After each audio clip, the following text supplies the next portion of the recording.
नमस्ते। नमस्ते जी।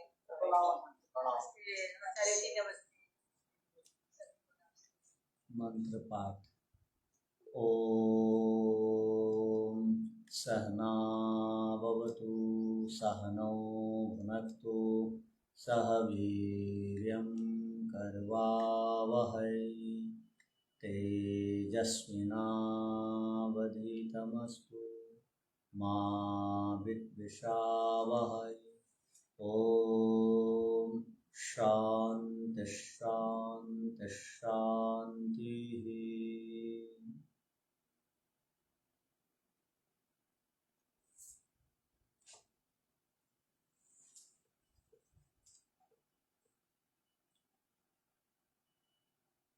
अब सांख्य दर्शन के पंचम अध्याय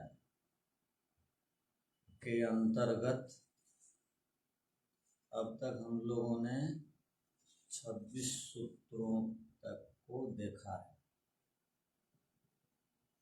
अब आगे 27वें सूत्र पर विचार करेंगे।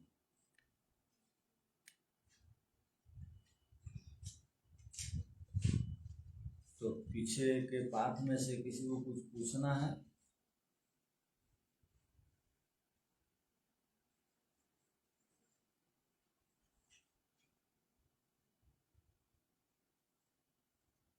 तो आगे बढ़ते हैं। अब आगे देखिए, पंच अवयव योगात् सुख संविति, ये सूत्र है। अर्थात पीछे हम लोगों ने देखा कि अंतःकरण के धर्म हैं, ये सुख दुख धर्म अधर्म आदि, अर्थात तत्व ज्ञान मिथ्या ज्ञान आदि का आधार अंतःकरण है, जहाँ ये सब के सब रहते हैं। और अंतःकरण का अर्थ हम लोगों ने वहां पर मन विशेष को लिया।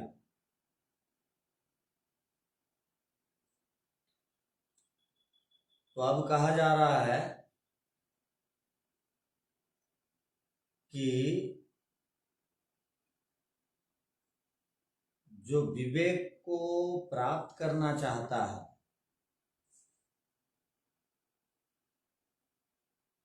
वह सांसारिक सुख दुख से ऊपर उठ जाएगा, विवेक के अनंतर। और जो विवेक को प्राप्त नहीं करता है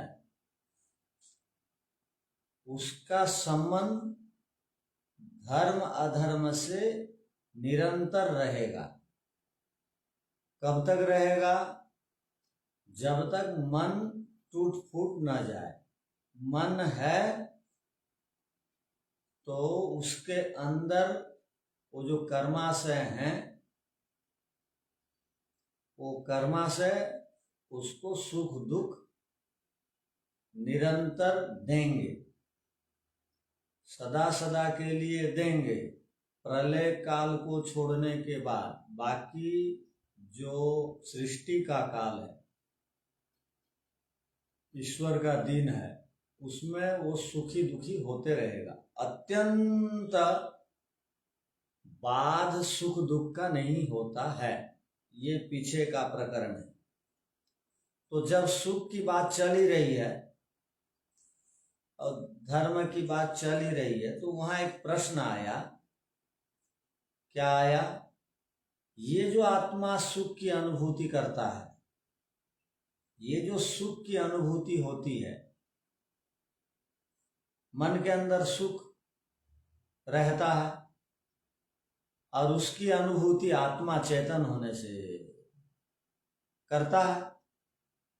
तो ये जो सुख हम प्राप्त करते हैं, सुख की जो अनुभूति हम लोगों को होती है, ये सुख की अनुभूति की प्रक्रिया क्या है? अर्थात ये सुख को हम किस प्रकार से प्राप्त करते हैं।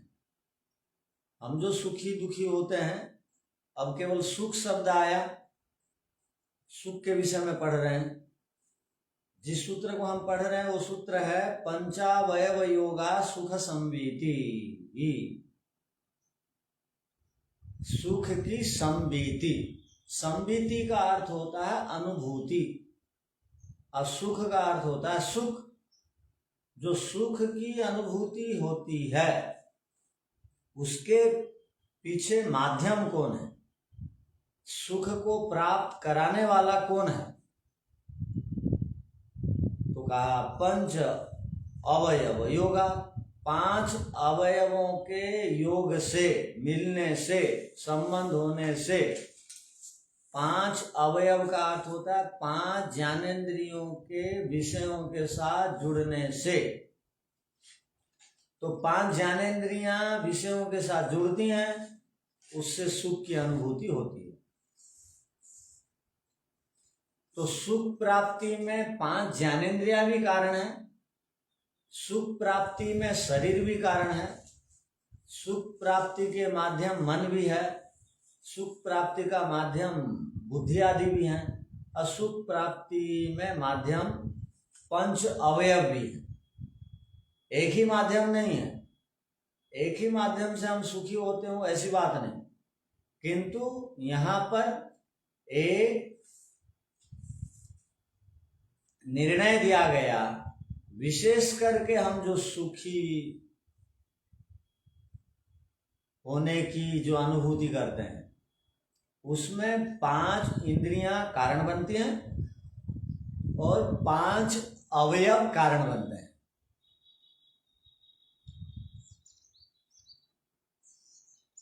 जैसे भाष्य देखिए, निर्णय साधनानाम अनुमान विषयाकाणाम, जो निर्णय के साधन है, जो अनुमान के विषय हैं, हर समय व्यक्ति केवल प्रत्यक्ष से ही मैं सिद्धांतों को स्वीकार करूंगा, अर्थात प्रत्यक्ष के बिना मैं अनुमान और प्रमाण के माध्यम से किसी बात की सिद्धि को नहीं सुनूंगा। केवल प्रत्यक्ष प्रमाण से ही मैं मानूंगा, ऐसा जो कहता है उसका जीवन नहीं चल सकता है, उसका जीवन नहीं चलेगा। केवल प्रत्यक्ष प्रमाण ही सब कुछ नहीं है, और केवल अनुमान से भी व्यवहार की सिद्धि नहीं होगी, और केवल शब्द प्रमाण से भी व्यवहार की सिद्धि नहीं होगी। आवश्यकता के अनुसार हमको प्रत्यक्ष प्रमाण का भी प्रयोग करना चाहिए, आवश्यकता के अनुसार अनुमान का भी प्रयोग करना चाहिए, और आवश्यकता के अनुसार हमको शब्द प्रमाण का भी प्रयोग करना चाहिए। कभी हम तीनों प्रमाणों की आवश्यकता की अनुभूति करते हैं, तीनों प्रमाणों की आवश्यकता होती है। जैसे यहाँ पर सुख की सिद्धि के लिए तीनों प्रमाण बताए गए। एक तो प्रत्यक्ष हम सुख प्राप्त करते हैं इंद्रियों से, ठीक है, और अनुमान से भी जानते हैं सुख मिलता है, अनुमान से भी सिद्ध है। कोई भी आदमी ये नहीं कह सकता है कि मैं सुखी नहीं होता हूं, हर समय आदमी दुखी नहीं रहता है।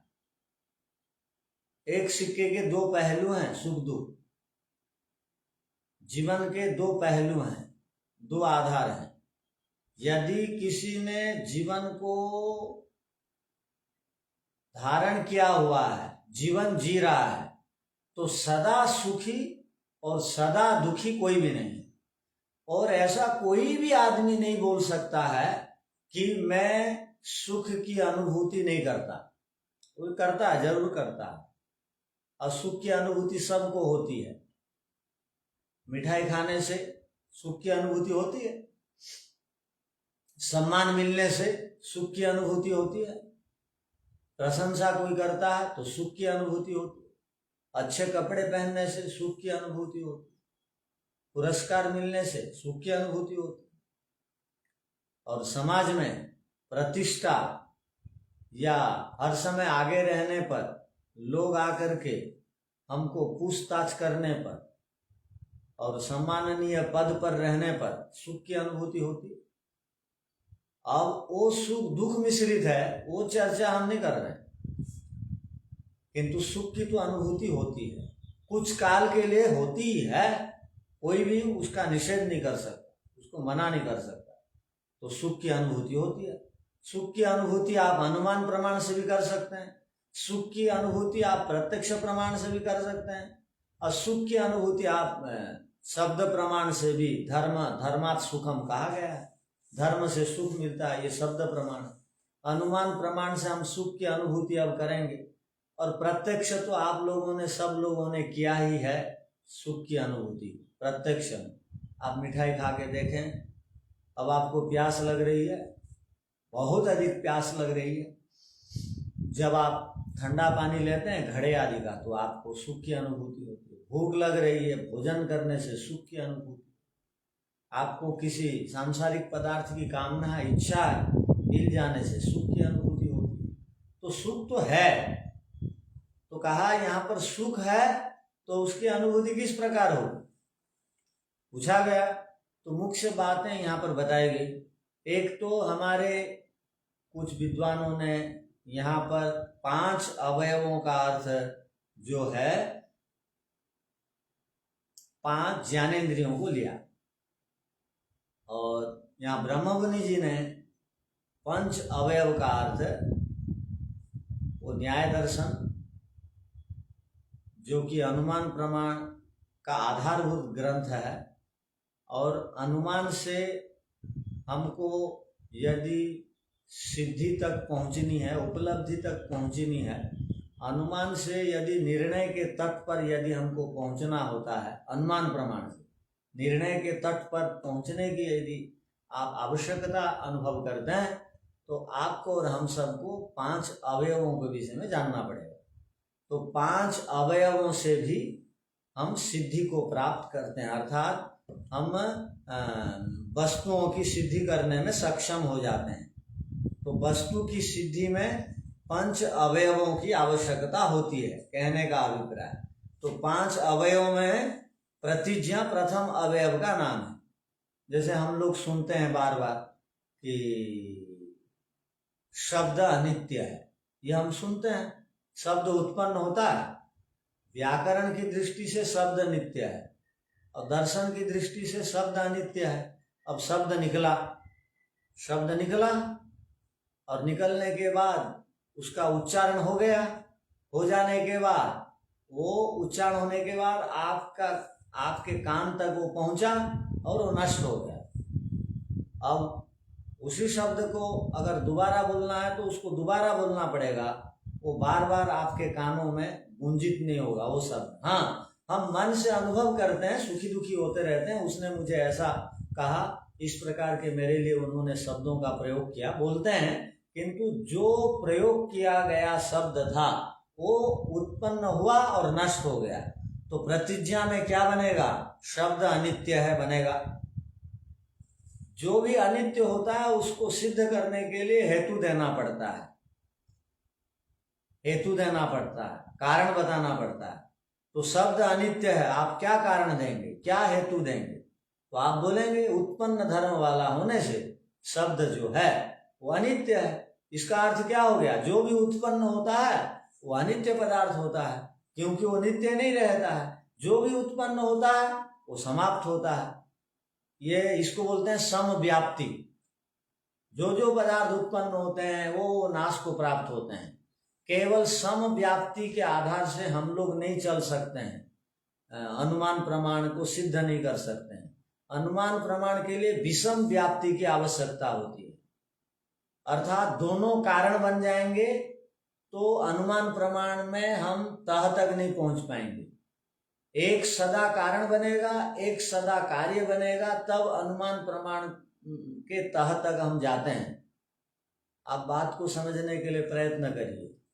जैसे धुआं और अग्नि, ये विषम व्याप्ति है, ध्यान रखिए, दोनों का संबंध सदा रहता है।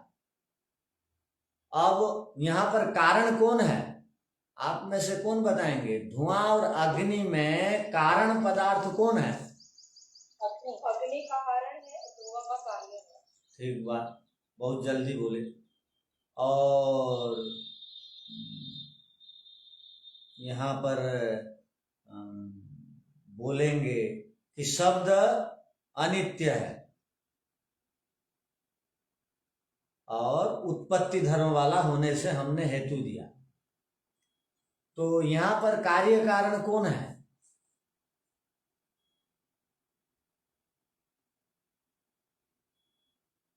शब्द का कारण आप बोलेंगे वर्ण कारण है, कंठ कारण है, मुंह कारण है, वेद कारण है, ये सब आप बोलेंगे। तो जब भी आप अनुमान प्रमाण में कार्य कारण बनाएंगे तो जो भी उत्पन्न धर्म वाला होता है वो विनाश धर्म वाला होता है, और जो विनाश धर्म वाला होता है उससे पदार्थ दोबारा बन भी जाते हैं। दोनों आपस में कार्य कारण रहते हैं, ध्यान रखिए। क्या कहा मैंने? जो भी उत्पन्न धर्म वाला, ये कपड़ा, ये उत्पन्न धर्म वाला है, ये उत्पन्न धर्म वाला है, रुई उत्पन्न धर्म वाला है। तो अनुमान प्रमाण को सिद्ध करने के लिए आप सम व्याप्ति देंगे तो अनुमान प्रमाण सिद्ध नहीं होगा। सम व्याप्ति का अर्थ क्या होता है? सम व्याप्ति में दोनों कार्य कारण बनते हैं, दोनों कार्य कारण बनते हैं, ध्यान रखिए। सम व्याप्ति में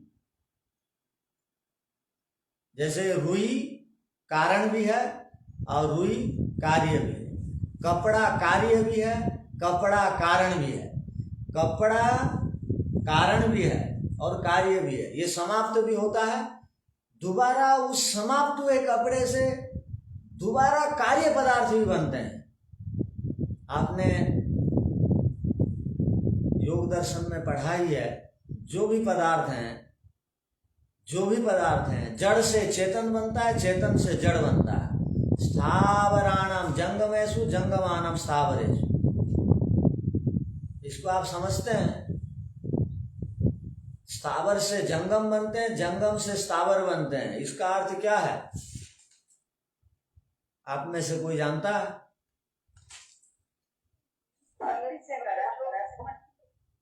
वृक्ष से मनुष्य और मनुष्य बनते हैं। लेकिन जड़ से चेतन कैसे बने? आचार्य जी प्रश्न है, जड़ से चेतन कैसे बन सकता है? नहीं बनेगा। अच्छा, तो आप क्या समझ रहे हैं? चेतन का अर्थ आप ये अर्थ ले रहे हैं क्या कि आत्मा, आत्मा का शरीर लेंगे? नहीं, आत्मा चेतन है, शरीर आत्मा का शरीर को चेतन प्राणी कहा जाता है। वो चेतन प्राणी मिट्टी से बनते हैं और मिट्टी से चेतन प्राणी बनते हैं, हाँ या नहीं?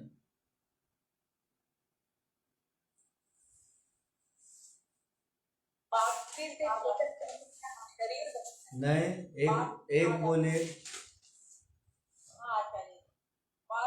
कहा जाता है शरीर को, इसलिए हम अब आप म्यूट हो जाइए। तो क्या बोल रहे थे? चेतन जो प्राणी हैं उनसे जड़ जगत बनता है, ठीक बात है। अर्थात ये चेतन प्राणी जब समाप्त होता है तो ये मिट्टी में बदल जाता है, उसी मिट्टी से फिर वृक्ष आदि बनते हैं, उसी मिट्टी से घड़ा आदि बनते हैं। वही घड़ा जब समाप्त हुआ उसी घड़े के सूक्ष्म कणों से शरीर बनता है। इसलिए कहा जाता है, क्या कहा जाता है? स्थावर से जंगम, जंगम से स्थावर। ध्यान रखिए, इस दृष्टि से कह रहे हैं घड़ा और शरीर, घड़ा को जड़ मान लिए और शरीर को चेतन मान लिए, क्योंकि वहां पर आत्मा का निवास है, वो हिलता डुलता है। जहां क्रिया है उसको हम बोल देते हैं चेतन, तो चेतन मान लिया गया, इस दृष्टि से कह रहे हैं। तो किंतु धुआं कार्य बना रहेगा हर समय, और अग्नि कारण बनी रहेगी हर समय। और जहां भी दोनों का संबंध को आप देख करके निश्चय हो जाते हैं और कहीं पर भी आप धुआं को देखते हैं तो वहां पर आप अनुमान प्रमाण से ये बोल सकते हैं कि वहां जरूर आग है। किंतु आप ये नहीं बोल सकते हैं जहां जहां आग है वहां धुआं नहीं है, ऐसा आप नहीं बोल सकते हैं। आप मुझे बताइए, हर आग में धुआं उठता है क्या?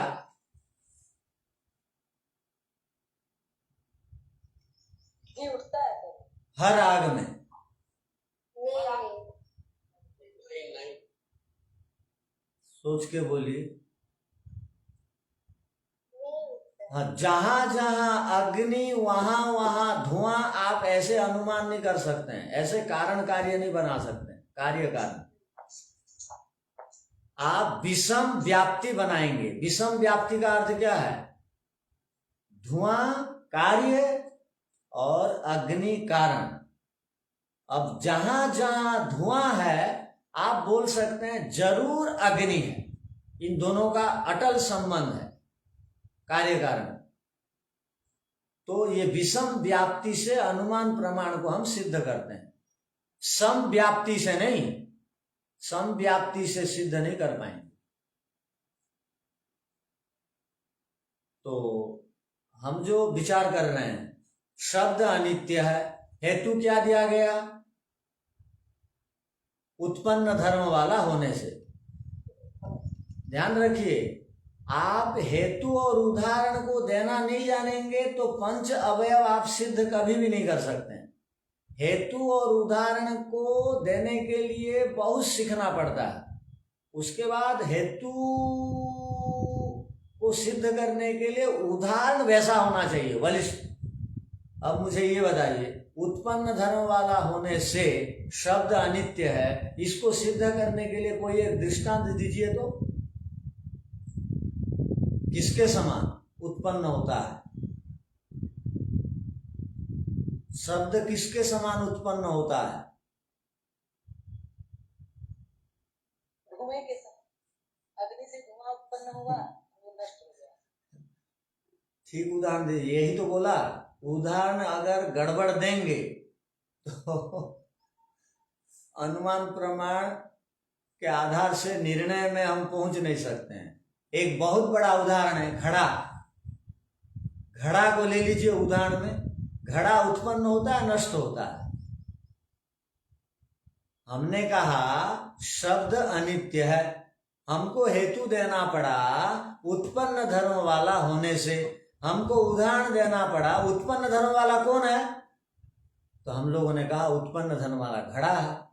इसको आम आदमी भी समझ पाएगा, साधारण व्यक्ति। दृष्टांत ऐसा होना चाहिए कि साधारण से साधारण, स्कूल में नहीं जाने वाला भी समझ ले। उदाहरण ऐसा दिया जाता है, आज तक किसी ने स्कूल गया ही नहीं, विद्यालय गया ही नहीं, वो भी समझ जाए। उदाहरण ऐसा देते हैं। तो उदाहरण हम लोगों ने दे दिया, सब लोग जानते हैं घड़ा उत्पन्न होता है, क्योंकि उसको पटक देने से टूटता भी है। उत्पन्न हुआ बोल के टूटा। अब घड़े का अर्थ आप स्टील का घड़ा मत ले लीजिए, यहाँ पर मिट्टी का घड़ा लीजिए ना, तो वो तो टूटेगा नहीं, सहजता से टूटता है। किंतु अभी घड़ा का अर्थ आप लीजिए मिट्टी का घड़ा। तो उपनय क्या बनेगा? घड़े के समान शब्द भी अनित्य है, वो उपनय बनता है। उपनय में हेतु और उदाहरण को लाते हैं, तो घड़े के समान शब्द भी उत्पत्ति धर्म वाला हो गया। निगमन में क्या बोलेंगे? इसलिए उत्पत्ति धर्म वाला होने से घड़ा अनित्य है। ऐसे ही आप अभी हमको बताइए, अभी हम जो प्रसंग चल रहा है उस प्रसंग में 5 अवयवों से सिद्ध करते हैं। क्या हमारा प्रसंग चल रहा है? सुख। सुख की अनुभूति सबको होती है। तो सुख की अनुभूति होती है, इसको बोलेंगे हम प्रतिज्ञा वाक्य। प्रतिज्ञा वाक्य वो हो जो सब लोग स्वीकार करते हैं, अनुभव करते हैं। जैसे सब लोग अनुभव करते हैं शब्द उत्पन्न होता है, नष्ट होता है, तो प्रतिज्ञा वाक्य हो गया। अब प्रतिज्ञा वाक्य क्या बना? सुख की अनुभूति होती है या नहीं? होती है। होती है। हाँ, अब हेतु देना पड़ेगा आपको उदाहरण के बाद। हेतु क्या देंगे? सुख की अनुभूति होती है। सुख की अनुभूति कब होती है, किससे होती है? ये मन के द्वारा। हाँ, इंद्रियों के द्वारा, मन के द्वारा, धर्म के द्वारा। अब धर्म का प्रसंग चल रहा है तो हेतु दीजिए धर्मात् सुखम। धर्म से सुख की अनुभूति होती है, अर्थात इंद्रियों से रोगी आदमी अनुभव भी नहीं करेगा। मिठाई खा के भी रोगी है तो उसको सुख की अनुभूति नहीं होगी, किंतु रोगी आदमी भी धर्म करेगा ना तो उसको आत्मिक सुख मिलेगा, मानसिक सुख मिलेगा। तो धर्म से हमने हेतु दिया। क्या हम लोगों ने प्रतिज्ञा वाक्य बनाया? क्या बनाया? कि सुख की अनुभूति होती है। हेतु क्या दिया? क्या दिया हम लोगों ने हेतु? धर्म से सुख की अनुभूति होती है। अब आपको देना पड़ेगा बढ़िया सा उदाहरण। आप दैनिक जीवन में प्रायः करके 99% लोग किससे सुख की अनुभूति करते हैं और किसके चक्कर में रहते हैं? उदाहरण ऐसा दीजिए। दान देने से सुख की अनुभूति होती है। ये सबको नहीं होती है, न तो देते ना लोग। अच्छे पदार्थों का सेवन करने से। हाँ, ये बढ़िया उदाहरण है। तो उदाहरण बनेगा भोजन के समान। क्या बनेगा उदाहरण? भोजन के समान। भोजन खाने से किसको सुख की अनुभूति नहीं होती है, बताइए तो। अब हमारा प्रतिज्ञा वाक्य बना सुख की अनुभूति होती है। हेतु बनाए हम लोगों ने धर्म करने से। अब दूसरों को समझाना है, गांव के आदमी को भी। वो बोलेगा हमको तो सुख की अनुभूति नहीं होती है, धर्म करने से सुख की अनुभूति होती है। आप एक एग्जाम्पल दीजिए, उदाहरण दीजिए। तो आप बोलेंगे धर्म करने से वैसे ही सुख की अनुभूति होती है जैसे आप भोजन करने से सुख की अनुभूति करते हैं। उदाहरण देखिए, बढ़िया सा बन गया। अब आप उसको वो करिए। चौथा वाक्य क्या है? पंच अवयव में चौथा क्या है? हाँ, उपनय बनाइए। अब जैसे भोजन करने से सुख मिलता है वैसे ही धर्म करने से भी सुख मिलता है। ये क्या हुआ? हाँ, बुद्धि का व्यायाम करिए। अब न्याय दर्शन पढ़ेंगे बोलते हैं ना, ये पांचों शब्दों को अब आप सुना देंगे तो न्याय दर्शन पढ़ने की योग्यता हो जाएगी। तो ये प्रथम अध्याय आचार्य जी मैंने पढ़ा है। हाँ, उसमें आता है। हाँ, ठीक है। तो जैसे भोजन करने से सुख मिलता है वैसे ही क्या करने से सुख मिलता है? हाँ, ये उपनय हो गया। अब निगमन बनाइए। अर्थात इसलिए क्या करना चाहिए? धर्म करना चाहिए। क्या के लिए? प्राप्ति के लिए। हाँ, सुख की अनुभूति के लिए धर्म करें। ठीक है, सुख की अनुभूति के लिए धर्म करें, ये निगमन हो गया। इसीलिए सुख की अनुभूति के लिए धर्म करें। तो यहां पर ये कहना चाह रहे हैं, ध्यान रखिए। कोई भी कुछ भी कह देगा ना तो उसकी बात नहीं मानी जाएगी। कोई भी कुछ कह देने से उसकी बात नहीं मानी जाती है और नहीं भी मानना चाहिए। उसको प्रमाण के आधार से बोलना पड़ेगा। जो प्रमाण के आधार से बोलता है, जो प्रमाण प्रमेय आदि को जानता है, प्रमिति को जानता है, प्रमाता को जानता है, उसी को विद्वान कहते हैं। ध्यान रखना, विद्वान किसको कहते हैं? जो प्रमाण प्रमेय प्रमिति प्रमाता को जानता है, न तो वो विद्वान नहीं बन सकता है। विद्वान बनने के लिए चारों को जानने की आवश्यकता है, तभी वो प्राज्ञ पुरुष बनेगा, तभी वह विद्वान बनेगा। तो यहाँ पर कहने का अभिप्राय है, यहाँ पर कहा गया आप जो सुख की अनुभूति करते हैं या तो इंद्रियों से करते हैं सुख की अनुभूति, अनुमान, सुख की अनुभूति प्रत्यक्ष इंद्रियों से आप करते हैं, या अनुमान से आप जान सकते हैं सुख की अनुभूति सबको होती है। ये पंच अवयवों से भी सुख की अनुभूति हम कर सकते हैं। इसलिए यहाँ पर पंच अवयव से प्रतिज्ञा, हेतु, दृष्टांत और उपनय और निगमन को लिया गया।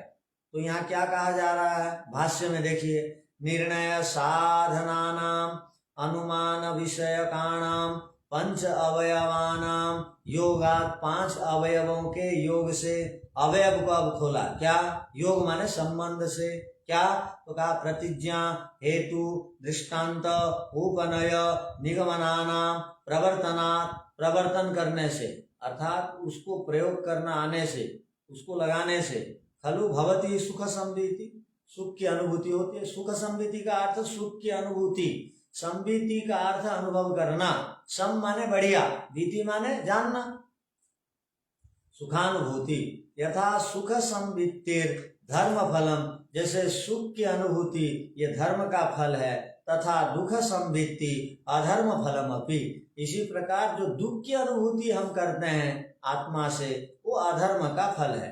पंच अवयवों का सिद्ध, ये पांच अवयवों के योग से सिद्ध हो जाता है।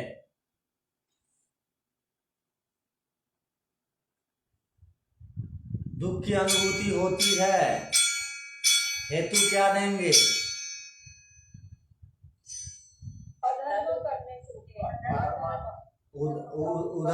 उदाहरण क्या देंगे?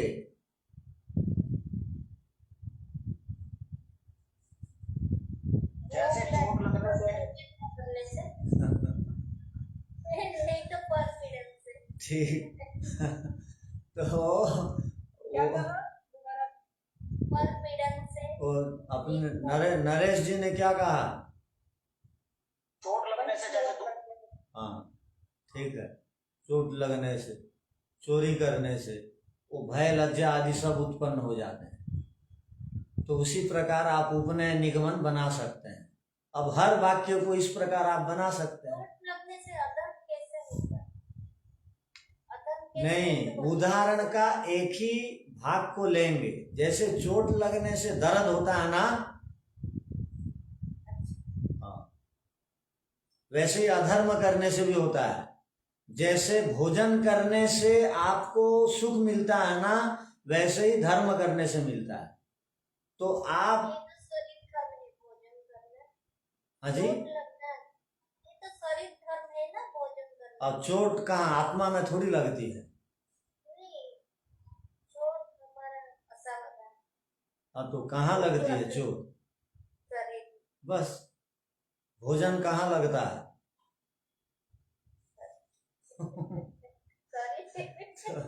ठीक है, जहां लगेगा उसी को तो आप लेंगे। तो उदाहरण, आप उदाहरण को पूरा घटाऊंगा बोलेंगे ना, नहीं घटेगा। आंशिक बातें उदाहरण की ली जाती, ठीक है। तो यहाँ पर कहने का अभिप्राय है, यहाँ पर कहने का अभिप्राय है क्या कि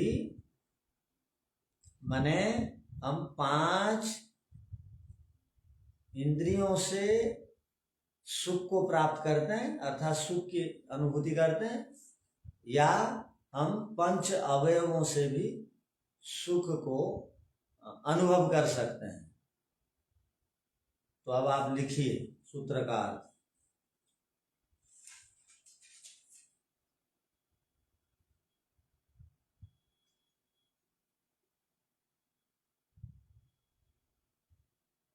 पीछे सूत्रकार ने कहा था कि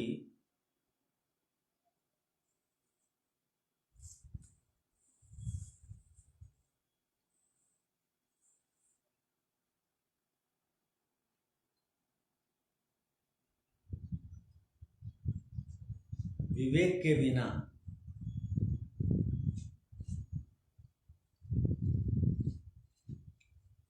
धर्म और अधर्म, धर्म और अधर्म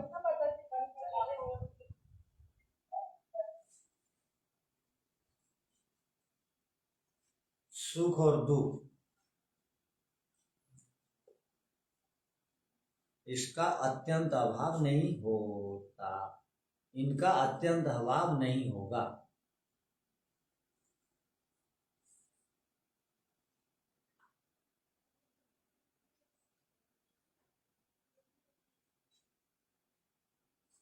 इसी सुख के प्रसंग में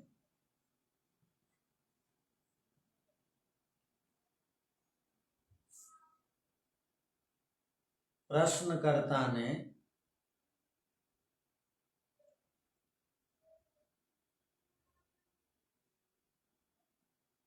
एक प्रश्न किया, प्रश्नकर्ता ने एक प्रश्न करते हुए पूछा कि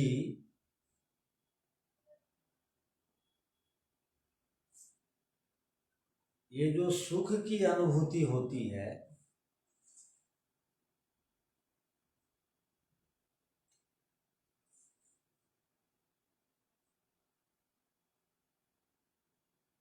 यह अनुभूति किस प्रकार होती है,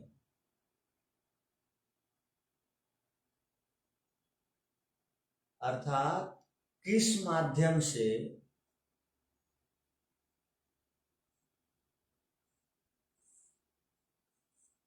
हम सुख का अनुभव करते हैं।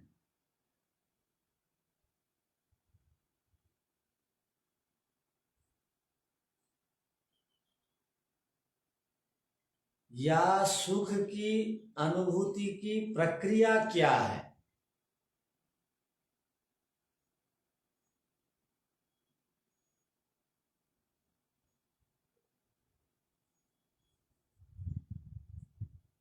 इस पर सूत्रकार कहते हैं कि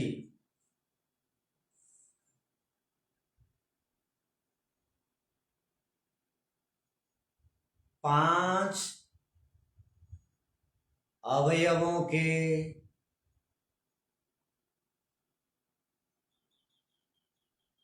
योग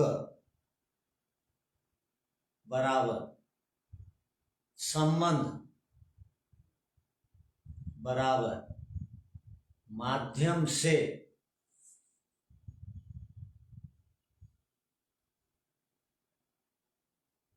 हमें सुख की अनुभूति होती है।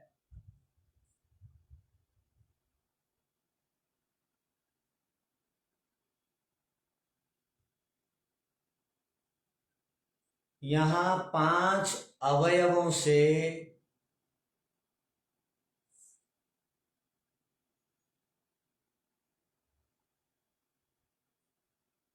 पांच ज्ञानेंद्रियों को लिया जा सकता है।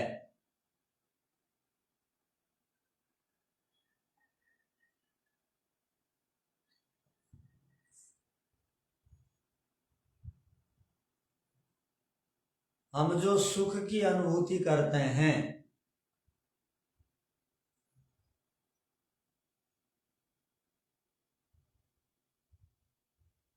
उसके पीछे कोई ना कोई एक कारण जरूर होता है।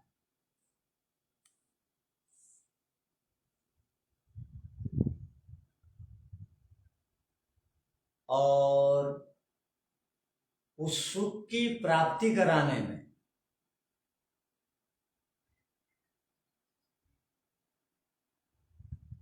कोई ना कोई एक माध्यम भी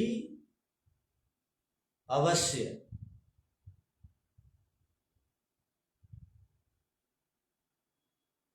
कोई ना कोई एक माध्यम भी अवश्य रहता है।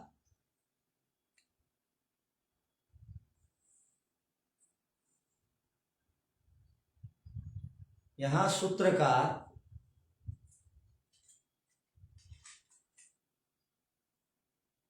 सुख की प्राप्ति में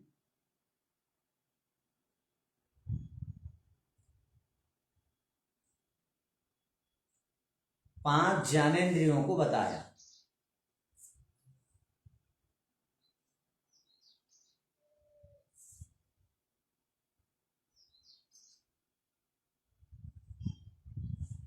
जब हम 5 ज्ञानेंद्रियों से जुड़ते हैं, जब हम 5 ज्ञानेंद्रियों के पीछे जुड़ते हैं, तब हमको सुख मिलता है।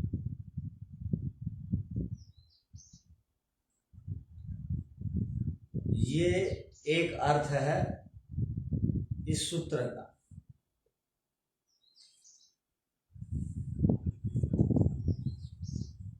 भाष्यकार ने यहाँ 5 अवयवों से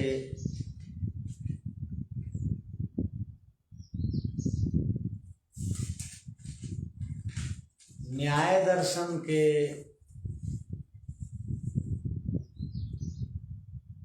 सोलह पदार्थों में से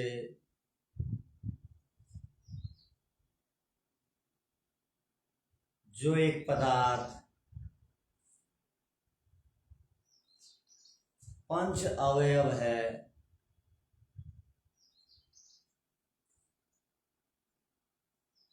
उसको स्वीकार किया है।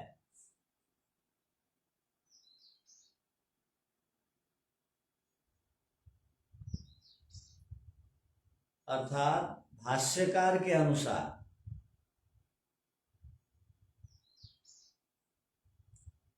इस सूत्र का अर्थ होगा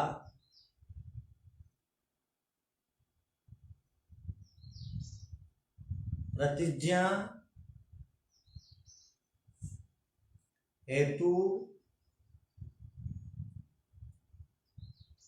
उदाहरण,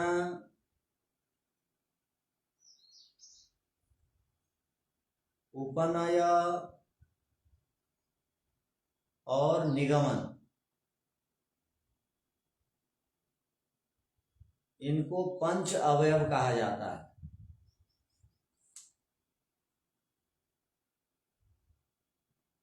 इन पांचों अवयवों के माध्यम से भी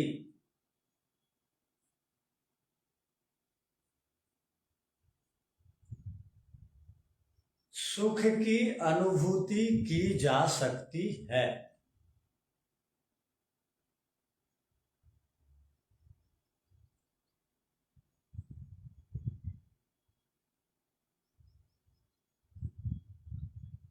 अर्थात सुख की अनुभूति तो सबको होती है,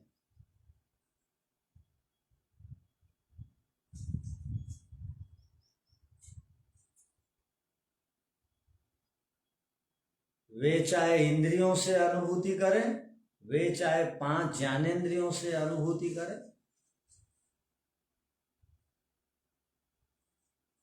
वे चाहें तो पंच अवयवों से भी सुख की अनुभूति कर सकते हैं। आचार्य जी ये 2 लाइन वापस से दोहराना पड़ेगा। वे चाहें तो 5 ज्ञानेंद्रियों से भी सुख की अनुभूति कर सकते हैं और वे पंच अवयवों से भी सुख की अनुभूति कर सकते हैं।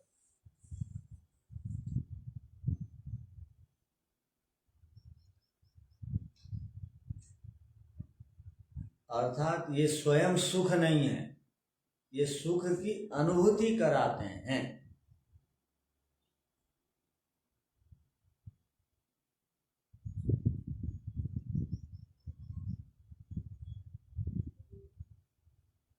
अर्थात ये माध्यम बनते हैं।